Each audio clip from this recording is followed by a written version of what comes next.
So, Shaheen, coming to you. Yeah, you want to continue this question? I want to ask you one more. Yeah. You want to add? Please go ahead.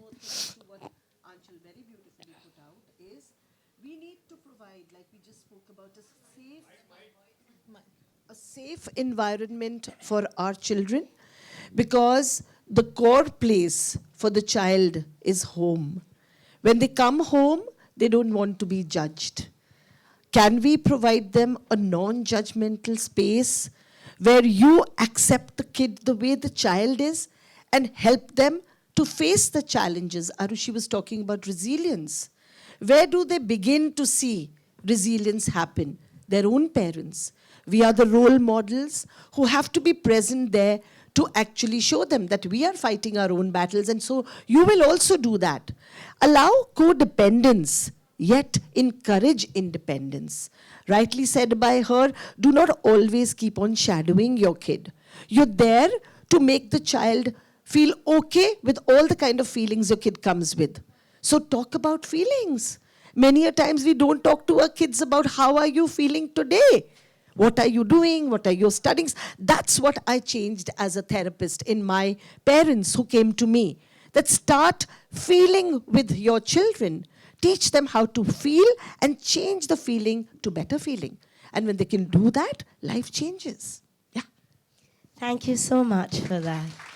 All of these tips are really going to help us create safe spaces. So, Shaheen, you really did create a safe space for many to resonate your feelings. You've written a wonderful book, I've Never Been Unhappier.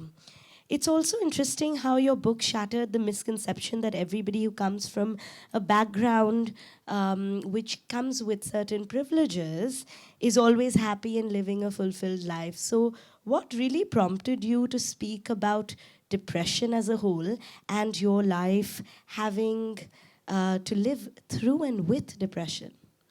It was never, honestly, it was never a plan. I never planned to talk about it. But I think what I realized one day was how, literally the way that I first talked about my mental health was I was having a really, really terrible day. And I was lying in bed and I was looking for a picture to post on Instagram. Because I was having social media FOMO and I was like, I haven't posted something in a while, I should post something. And everything I was looking for was a happy picture. Everything I was looking for was completely at odds with how I was actually feeling. So I said, you know what, let me actually talk about how I'm feeling, because all we do constantly, what do you do? What's the first thing you do when somebody says, hey, how are you? Reflex, I'm good. Yeah. I'm good. That's your reflex. Your reflex is, I'm good. You're not actually answering the question. A, you don't think anyone's actually asking. Yes. But B, you're also not actually answering the question. We're constantly, I feel like we are all wearing masks all of the time. And they're just, it's how we're conditioned to be. And I realized I was just spending a lot of time and a lot of energy pretending to be something that I wasn't. So the first time I actually talked about my mental health in public, I was flabbergasted, honestly, by how many people would text me, call me, and say, listen, I have the exact same thing. I'm feeling the exact same way. I got so many messages from people saying, oh my God, I saw this post of yours and I talked to my parents for the first time about going to therapy. And once you share how you're actually feeling, you realize that you're not alone in that. We all think that our fears and our insecurities are just ours and we're the only ones who feel that way, but that's because we don't talk to other people about it. As soon as you open up and talk to someone, you realize everybody is feeling something, everyone is going through something, everyone is hurting in some way or the other. So I think it was just really important for me to just start to have that conversation personally for myself.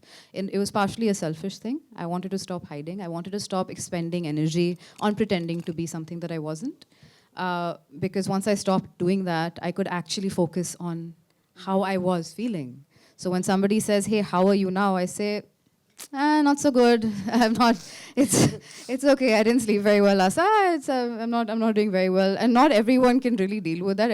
A lot of people are like, oh, okay. But I feel better doing it. So yeah, I think it was just really important for me to start having an honest discourse and an honest conversation. And I can't stress this enough. It's completely changed my life. How wonderful. Let's hear it up for that, because I know one of the most daunting and most difficult things is facing yourself Why is going to therapy so difficult? It is because it pains. It uncovers you. And we all need to stand up for ourselves and those children within us. It is connection over command, my dear parents, and it is acceptance over authority.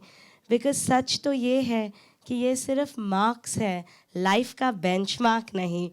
So thank you so much, MTV, for putting this together, for all of us. A big shout out to Epigamia, our snack partners, Trijog, our wellness partners, Anchal's wonderful organization standing with us as our mental health and wellness partners as well. And we do have our helpline partners, which is Telemanas. On that note, with one word from our panel members on what is the one word they would like to leave parents with today is what I would like to close this panel on. So, Shaheen, what's that one word? Compassion. Compassion. Self-love. Self-love. Reflection. Reflection. Don't advise, let them learn.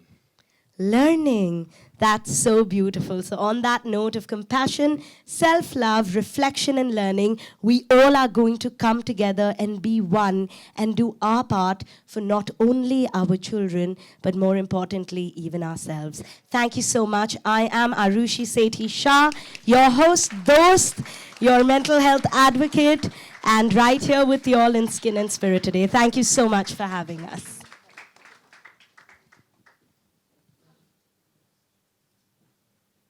Abhimanyu? Okay. Shower करके आए हैं? Did we shower? Sir, respected shower? Yeah, of course, yes. So when we wash our physical body every single day, where do we cleanse our mind?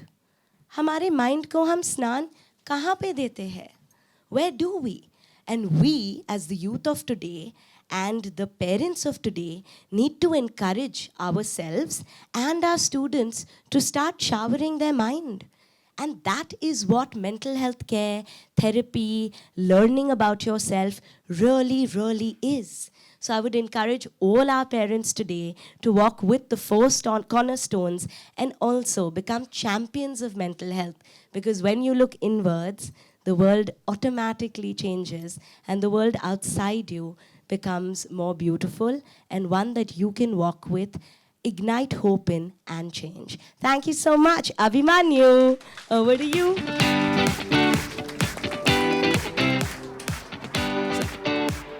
I was listening to the whole press conference that was happening here, and कुछ जो बातें कही वो बिल्कुल it hit straight at home. Resilience, how you spoke about they cannot just be categorized as friends when you're talking about the parent-children relationship, how you spoke about coming from a background like that and still being vulnerable enough to talk about it. And last but not the least, what Arushi said, मैं खुद अभी पढ़ाई कर रहा हूँ, I'm doing my master's in philosophy and comparative religion. And you said this one thing about how to look inwards. And that's what a lot of philosophies have actually originated from. It's just we have lost our path. Now, there's this very big philosophy called Vedanta philosophy. Vivekananda, आप सबने उन सब का नाम सुना होगा. And he talks about looking inside. He talks about वो जो बाहर का है ना कि वो validation and that validation. उन सब validation में कुछ ना कुछ कमियां रह जाएंगी. 90% होगा, then there'll be 92, then there'll be 94, 96, 98 के बाद entrance test. इसका कोई अंत नहीं है. So I think a superb conversation by all on the panel. A huge round of applause, guys, for them.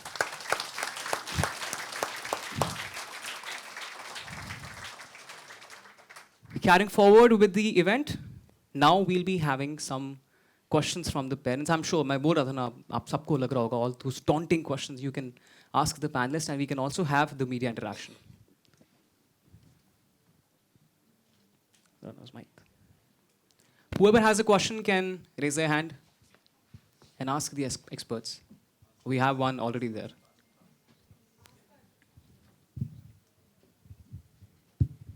Hello. Hi, Shaheen. Firstly, I hope you are doing well. And it's a great campaign, we as always know. So firstly, I just want to ask you, what was that one thing that came in your mind when you were going on board? For this campaign? Yeah. I mean, I was just thinking about my own journey as a student, and how much turmoil you can go through as a student, because when you're in school and college, I think what we all don't realize is that it becomes your whole life. It becomes your whole life because that's the environment you're in day in and day out. It becomes your parents' whole life because also that's the environment they see you in day in and day out. And I think it's very easy to forget that school and college life is a part of your entire life. It's not the entirety of it. It's a facet of it. It's one part of it. And I think the reason that there's so much depression and there's so much anxiety in students is because as students you can't see past that. You don't know, you can't envision what your life is going to look like in 5 or 10 or 15 years. As adults we can do that. I can look 5 years into the future because I kind of know, I've had a lot of experiences. As a student you don't know in 5 years what your life is going to look like. So the environment that you're in becomes your entire world. So doing badly in school or not doing as well as you want to in school becomes earth-shattering. It becomes a really huge problem. So for me, it was just thinking about how stressful that can be for a student. And I just think like I said, it's a really important conversation for us to start having. What education is, what we define education as, what we want it to be, how we want to shape education. It's so much more than just learning history and geography. It's, your education encompasses who you become as a person, who you want to be as a person, and what we define success as. So these are all things that I was kind of thinking about. Thank you so much for that. Hello, here. Shine here. Yeah. Shilpa here from Mayapuri magazine. My question is for you, Shaheen. How often do you and Alia talk or speak about mental health? I mean, my whole family and my friends, we talk about it very frequently. It's a very big part of our lives. Like it is a big part of everybody's life. We all have a mind, therefore we all have mental health. And our mental health changes from day to day. It's a dynamic thing. Some days it's better than others. So it's just a very open dialogue that I have with everybody in my family and all of my friends. We like to talk about how we're feeling. We check in with each other about how we're doing on a daily basis. If not a daily basis, as often as we can. And yeah, it's something that you have to work at, and that's something that we really try to do.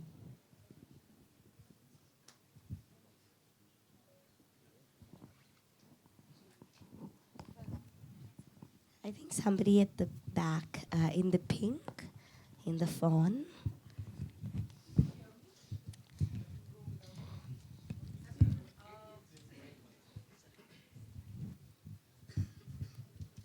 Hi.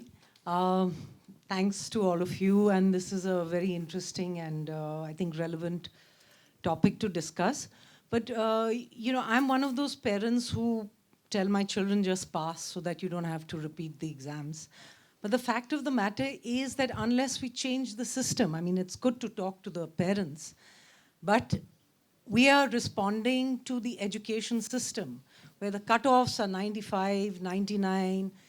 So eventually, however cool you are as a parent, the child goes through like a lot of pangs when it comes to taking admission. So this conversation really needs to happen with the educationists, the systems. That system really needs to change. And that will also help the parents in sort of reassessing their attitude towards their children.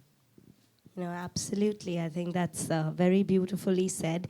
And for any sea to be formed, the drops need to start getting, together. So yeah, these are the drops that will culminate into that but the ocean. change is happening. So if you see the way our board used to have a lot of emphasis on marks, like I told you that I've been working as an educationist for the last 30 years, 35 years, from where we were to now the emphasis being on life skills and skill development. It's become an integral part of school education system. So it's the parents now. Now it's the ball's in your court. You need to emphasize that when skill subjects are available, skill development can be done. We must actually all together go in for it. Because see, it's tailor-made. It's the easier way. The higher marks, higher level jobs are available. If you all are sitting here today to see us talk as panelists, I must tell you that Arushi even happens to be my daughter. And I've been a very unconditional parent who has never forced mental health onto her as a profession, but she is she's propagating mental health all the time, totally out of her choice. They were never told to do subjects which would get them high up and help them earn a lot of money or get on to a level which was highly superior and good. But this is what they chose. This was their journey. And throughout schooling and college, I never ever forced them to do anything. What I propagate, I did it for both my kids. And they both are successful individuals today. So there are a lot of options. As parents, you all need to open your eyes. Do not continue to blame the education system. The education system has given us a lot. CBSE is changing things.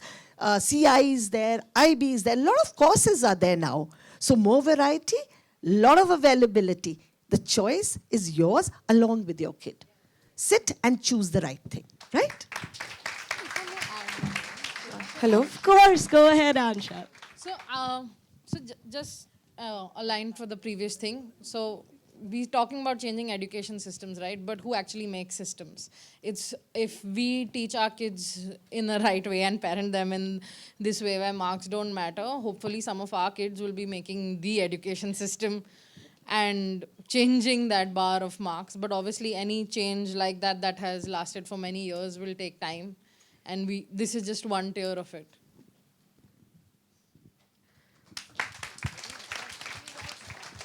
Our children will and can be the ones and are the ones. That's the reason we're amidst this transformation. Yes, yes. Last question? So I just wanted to add Two more? something. Yeah. Hello. Yeah. So myself, Dr. Aditi Hinge. I'm a consultant psychiatrist and I am a mental health content creator. And I would like to really appreciate the efforts that MTV is doing here. And my question would be, like, this is like a conversation starter, right? This is the event which is like putting the light on these conversations that really need to happen and that really need to start. How do we move forward, and what are the what is the future of this, and will there be any more workshops, or how does that go ahead? And what is your advice for parents? Like, what do they take away from here, and how do they continue doing this? Because I think even after they go back home and apply these things, they'll still have more questions to ask. Thank you so much for your question. And my MTV is really wonderful. And truly, we all sitting here associate with the cause because we really believe in it. So we're not going to just be about conversation. We are going to provide access via this campaign and see through it. MTV has partnered with Trijog Know Your Mind, which is India's #1 organization for mental health care. Via this campaign, we are giving out 100 therapy sessions led by expert psychologists carrying over 14 years of experience to be there for you individually in your journey, understand what the parent seeks, provide those answers, and give the right counseling. So thank you, MTV and Trijog, for opening up this access. Yeah, that's great to know. So, thank you. Yes, definitely. Hi everyone, I'm Swati from the Quint and also a parent who found this discussion truly insightful, and also do subscribe to everything that you all are saying, and I really, really hope everyone present here today does subscribe to the same thing as well. Shaheen, my question is to you. You know, as a child and through college and school life, what are some of the things you wish you were told that would have made it easier for you to navigate through that? You know, very honestly, I feel like I was told all the things I needed to be told. I was very lucky to have parents who, you know, like I said, did not emphasize top scoring as, you know, a thing to really strive for. They just effort. All they kind of talked to me about was effort. As long as you put in the effort, the outcome, whatever the outcome is fine. But I mean, I think the conversation that I wish that had been had with me is the larger conversation about what success actually means and what, you know, the options that were available to me, because I was never academically inclined. I was like, I'm not going to be a doctor. I'm not going to pursue economics. I'm not going to do any of these things. So why do I really need to study as well? Past a point, because once you stop, you're not doing very well, you lose interest as well. But it's literally in the last maybe 10 years of my life that there's so many interests I have outside of the things that I learned in school. That I want to pursue courses on and workshops on and things like that. So I think I just wish that I had, which I think kids are having a lot more of these days. There's a lot more counseling in terms of what your options are and where you can go and the various things you can do. But I think I wish there was a larger conversation about what it actually means to be a successful person.